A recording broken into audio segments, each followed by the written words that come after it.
At my daughter's beach wedding, just as the sun was sinking into the waves off the coast of Cape Cod, her new husband leaned toward me and said with a smirk, $50,000 for the luxury of being part of this celebration. Otherwise, you vanish from our lives forever. I blinked, trying to process the cruelty in his voice. Before I could respond, my daughter, Rachel, added with a sip of champagne and a dismissive glance, or, enjoy the peace and quiet of a retirement home. Your choice, Mom. They stood there in front of me like a pair of polished porcelain figurines. Glamorous, confident, unshakable in their entitlement. I smiled, lifted my glass, and whispered, "You forgot one thing."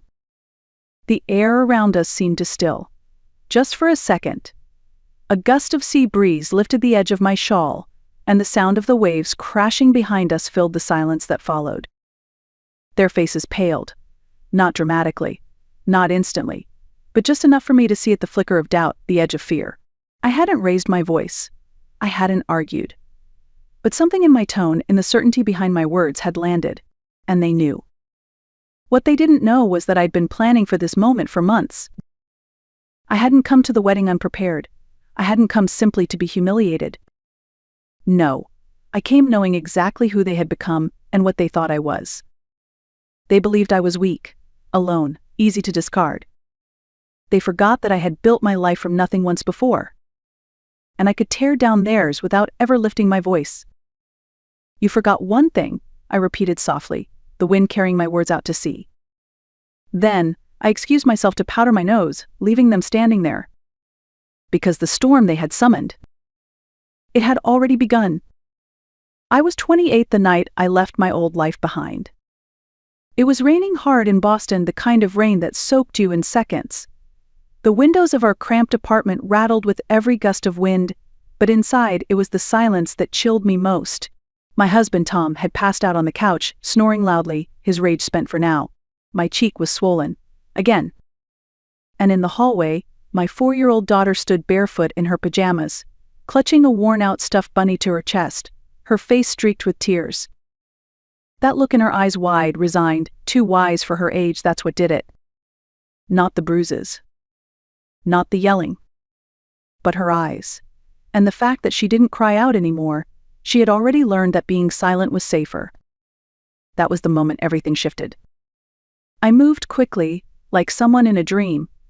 I grabbed an old duffel bag and packed it with what little I could: Rachel's favorite clothes, some snacks, our passports, and a copy of Pride and Prejudice I had hollowed out weeks ago. Inside were $237 in cash, scraped together from grocery savings and tips I had hidden. When I lifted Rachel into my arms, she wrapped herself around me instinctively. "Are we going on an adventure, Mommy?" she whispered. "Yes, baby," I said, trying to keep my voice steady. "The biggest adventure of all." We disappeared into the rainy night, boarding a bus to Dorchester, where an old high school friend had promised us a couch for a few nights. It wasn't much, but it was enough. 2 weeks later, I found us a tiny apartment, just one room with a bathroom barely big enough to stand in. It smelled like cabbage and cigarettes. The wallpaper peeled. The heater clanked. But no one hit me there, no one screamed. And Rachel slept through the night. I found work at a diner serving breakfast from 6 to 2, then changed into a thrifted skirt and blouse to answer phones at a dentist's office from 3 to 9. I was exhausted, always. But Rachel was safe. And for the first time in years, I could breathe. That was the real beginning of our story. Not the wedding. Not the boutique. But that rainy night, when I chose my daughter and myself over fear. Rachel got into Boston University on a partial scholarship. I still remember the day the acceptance letter came. She danced across our tiny kitchen, waving the envelope like a golden ticket. "I got in, Mom, I really got in." Her face was lit with joy, with pride, with the kind of future I had always dreamed she'd have. That night, after she fell asleep, I cried. Tears of happiness, yes, but also fear, because the tuition still loomed large. And what the scholarship didn't cover, I would have to find a way to manage. By morning, I had a plan. I picked up extra shifts at the diner, took on evening cleaning jobs at offices in Back Bay. On weekends, I worked the stockroom at a local department store. I kept going, because that's what mothers do. And Rachel thrived, and Kimi Caesar-ding. She studied hard, made friends, even started dressing more professionally, sleek blazers, elegant heels.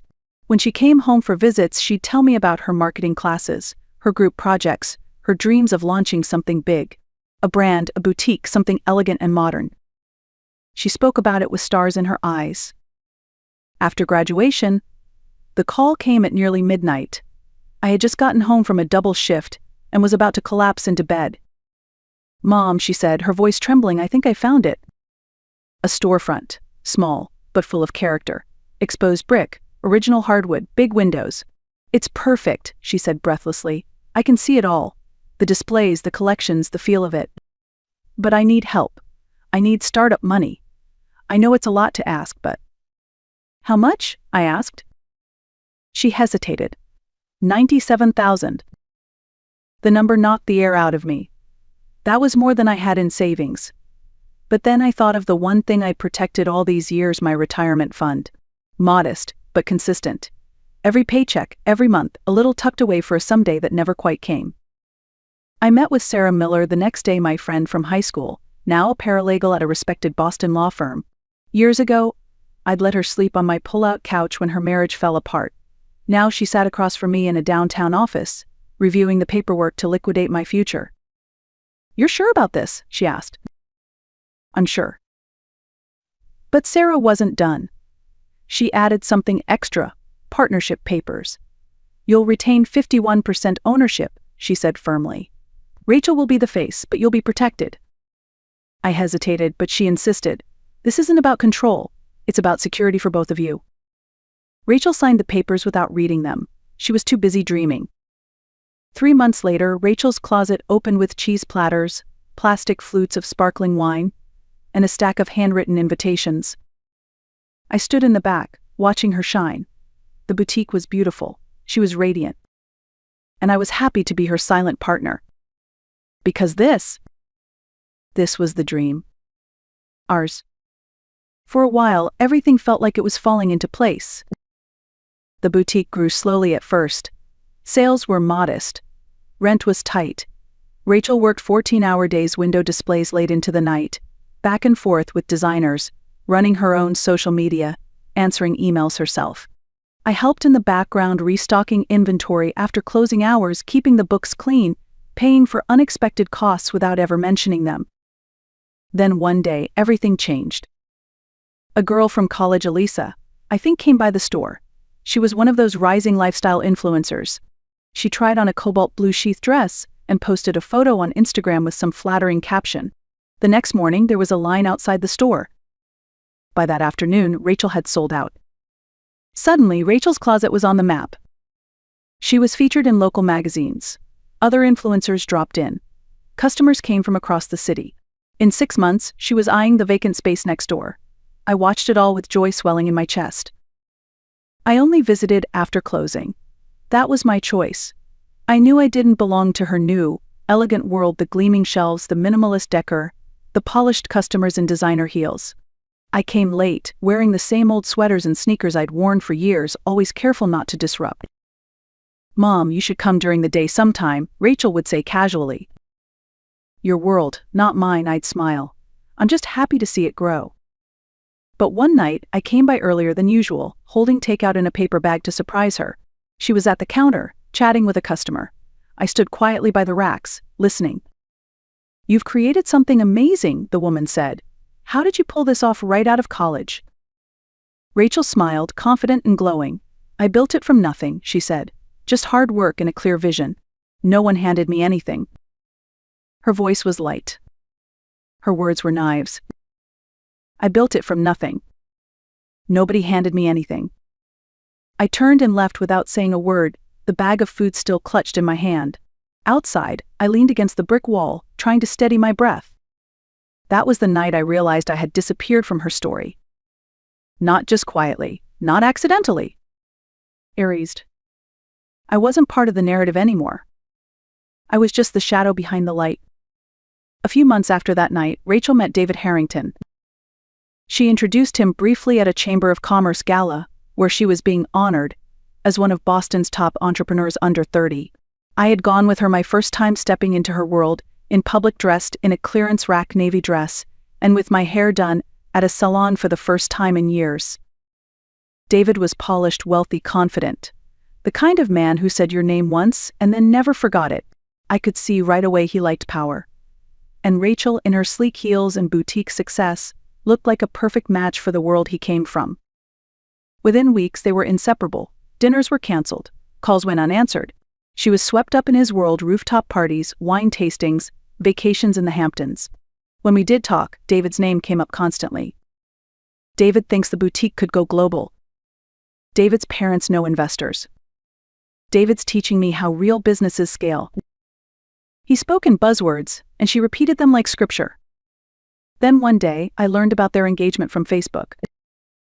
A photo, her hand on his chest, a diamond the size of a grape sparkling in the sunlight. I said yes to forever, the caption read. No phone call, no warning. I called her that night. Oh, Mom, she said, breathless with excitement. I was going to tell you, we've been celebrating. Isn't it amazing? Amazing wasn't the word I had in mind. 2 days later, I received a message that wasn't meant for me. It was a screenshot from David to Rachel. Your mom can't sit with my family at the dinner. My parents would be horrified. Put her at the vendor table.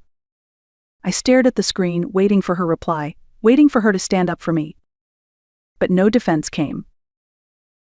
Just another message to me 7 minutes later. Mom, can you believe the florist wants $1,200 for eucalyptus branches? This wedding is so stressful. That night, I stopped by her apartment, unannounced. She wasn't home, but her laptop was open on the kitchen counter. And there it was. A tab labeled FMA Management. A full strategy document. Bullet points outlining how to keep me out of sight at key moments, how to extract maximum financial support while minimizing my visibility.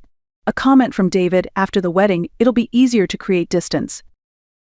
I closed the laptop and stood in silence. They weren't just forgetting me. They were planning to use me and discard me.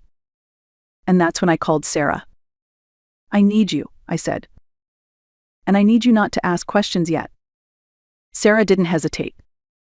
The very next day we met in her home office. Legal pads, file folders, and coffee mugs filled the room like a war room in progress. If I activate my majority ownership, I asked, what does that actually allow me to do? Sarah looked me in the eyes. It means you can initiate a full audit, freeze the business accounts, revoke any unauthorized contracts, and if necessary take back control of operations. I nodded. But I won't move unless they give me a reason, I said. She raised a brow. What will the trigger be? I didn't answer then. But I knew.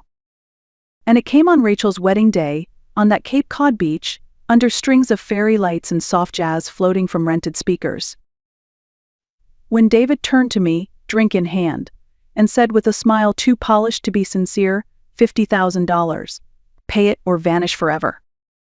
When Rachel, in her custom white gown, echoed him with a tone so casual it cut deeper than any scream, or enjoy your solitude in a retirement home. That was the moment.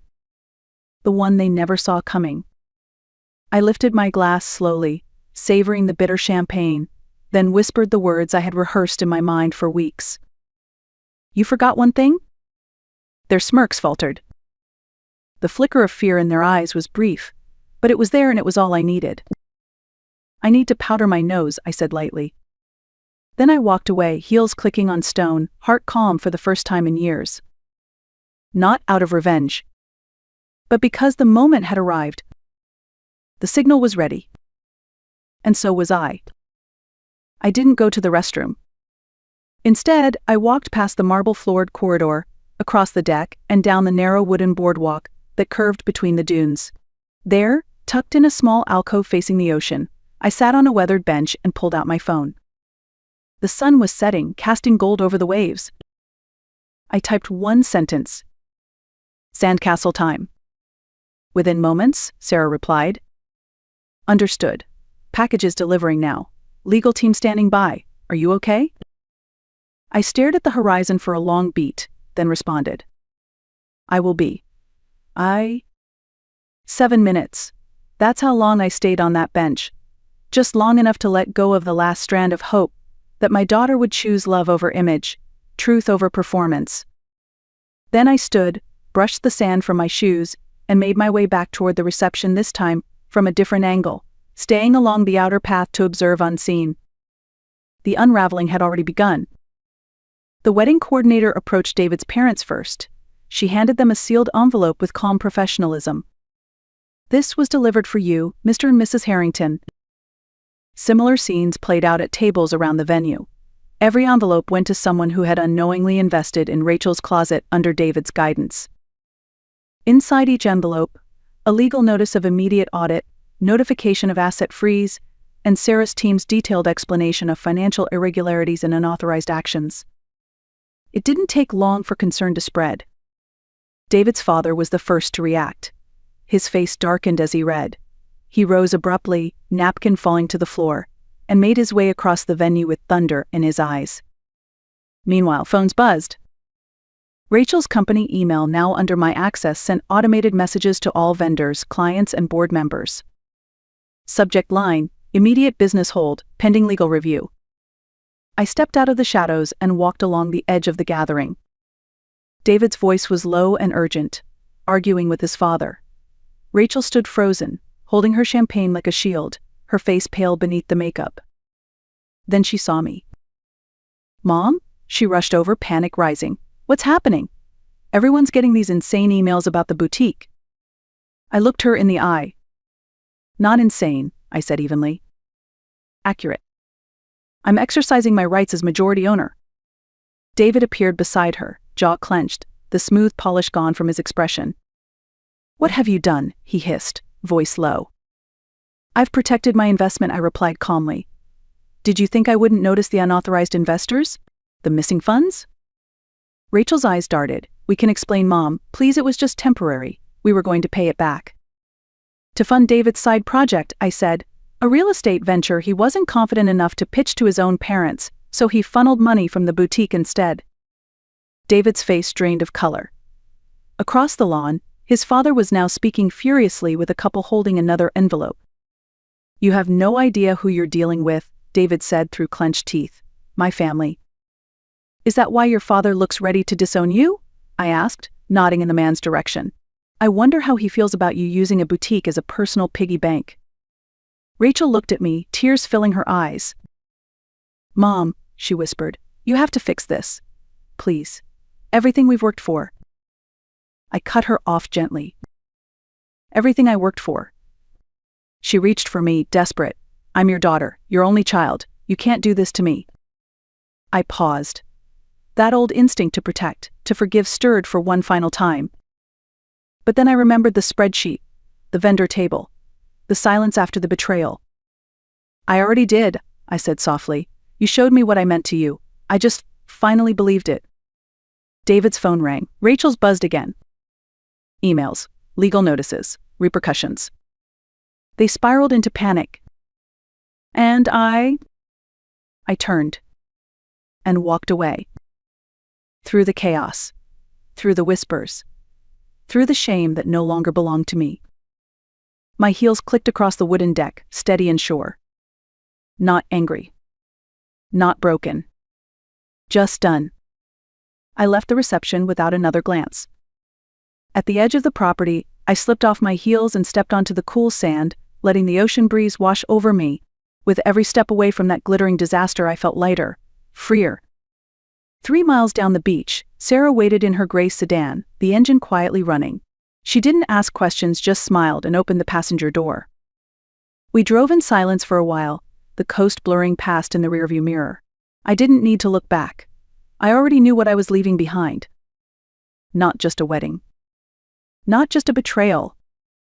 But a lifetime of being needed only for what I could give. Now, I was choosing something else. In a quiet town north of the city, a new storefront awaited, modest, untouched, mine.